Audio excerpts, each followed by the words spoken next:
Guys, what I've tried to do here is simulate turkey situation where you have your decoy out because you've heard him gobble already. He's responded to your call.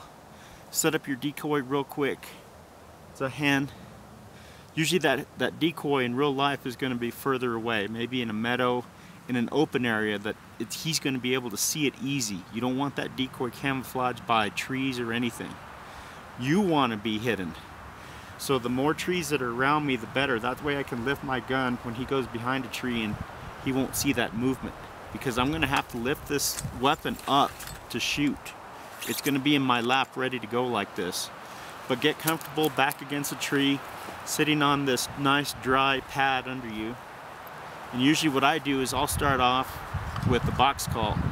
To me it sounds the most realistic of all the calls. It sounds like a real hen. Problem with the box call is if it's raining on you, sometimes it is, it gets wet, it doesn't make a good sound. That's when you go to your slate call, because the slate is pretty weather resistant. It's going to work even if it's wet. The box call, you got to move your hands like I said before. So I'll call and then I'll wait for a response. If I don't get a response, that doesn't mean he's not still there, because I got a response before. He might be coming. So I might stay here calling, waiting for a response, maybe 10 to 15 minutes. If I get nothing, then I'm gonna move, because that means he's probably going further away from me and I gotta get in front of him. But if he's coming and he's gobbling every now and then, just stay put, wait. Because as soon as he sees your decoy out there, he's gonna come in at a dead run once he sees it. And once he gets his head behind a tree, that's when you raise up and you're gonna put that bead right under his head. Now, when he's getting close, I switch from the box call because I don't want him to see any movement. If he sees me moving, he's not gonna come in. He's gonna get scared and take off. So as soon as I think he's within 100 yards, and it sounds like he is, I switch from the box call. I'll put it down by me. And I'll put the mouth call inside, under my mask. And I have it in my teeth right now under the mask. Don't overcall. You don't want to hit him with all kinds of calls. But when he's close,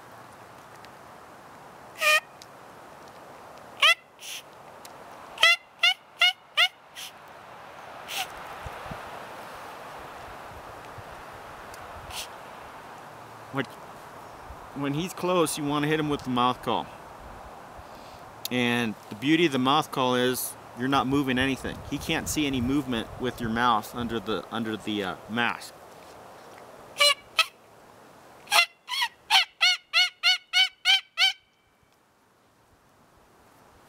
So when he's close, switch to the mouth call. It's a real art about calling. Once you get him gobble the first time, usually if there's a roost tree you're trying to locate, I use a locator call, a barred owl, a hoot owl, or a crow. And he'll respond to that and then stop. Once you know which tree he's in, stop, set up, have your decoy out, and then don't start calling with the turkey yelp, the hen, until he's down on the ground if you can. And that's going to be right around sunrise. He might come down before that and he'll probably gobble, and then you start calling him in. There might be other hens in another tree by him or the same tree. If they all go down at once, you might not be able to call him in. If he's not coming in, he might be with hens. So you need to get moving and try to get in front of him and try to maybe call the lead hen toward you, and he'll follow her, or imitate a gobbler to get him in. There's a lot of variables going on because these turkeys, usually the jakes, which are a younger immature tom, they're about a year old, they don't have any hens because the boss tom has all the hens. So the jake might come in to your call a lot faster than a mature tom would. And a jake's legal as long as it's got a beard, you can shoot it. Most hunters will wait for a mature tom to come in though. And so that's one technique. You found your roost tree, you set up by it, you got your decoy out, and you're calling. Another technique that works real good here in New Mexico is running and gunning. Basically, you're walking through the woods, you're using your box call as you walk, you're waiting for a response. You don't know where the roost tree is in this case. You haven't found one. You're just randomly going through the woods trying to get a response from a tom. As soon as you get that gobble, I would sit down. You might have time to put out a decoy, you might not.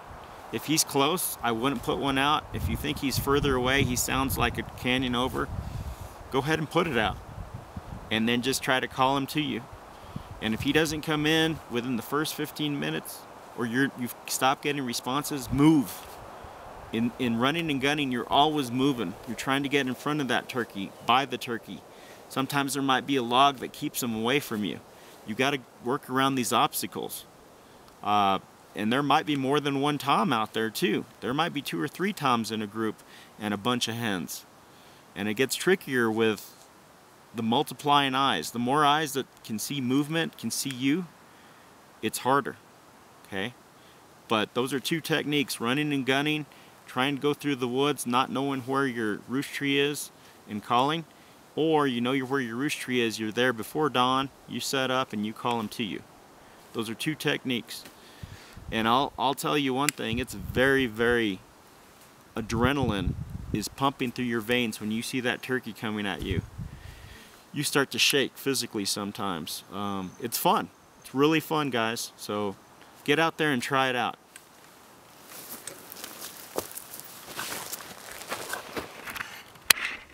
I just want to show you guys a real quick view of these Ponderosa pine woods, how they look. This is a canyon here.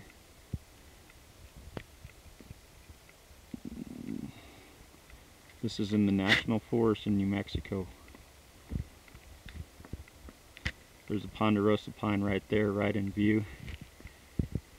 A lot of squirrels like the Ponderosa pine, A-bear squirrels. Maybe I can show you guys a picture of an A-bear sometime soon.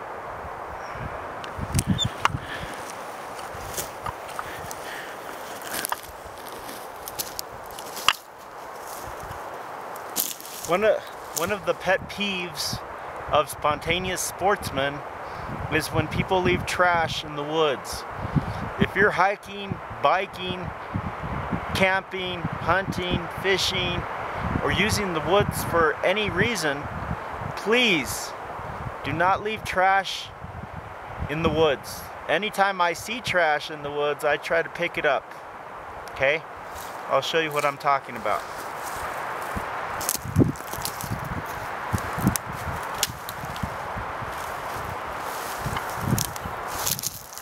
Got a fireball miniature.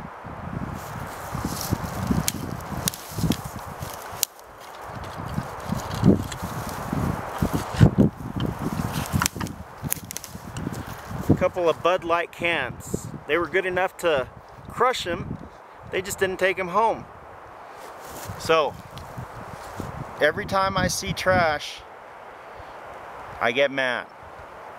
So anyone that sees trash, please pick it up. If you're out there, just don't leave it there, okay? Thank you.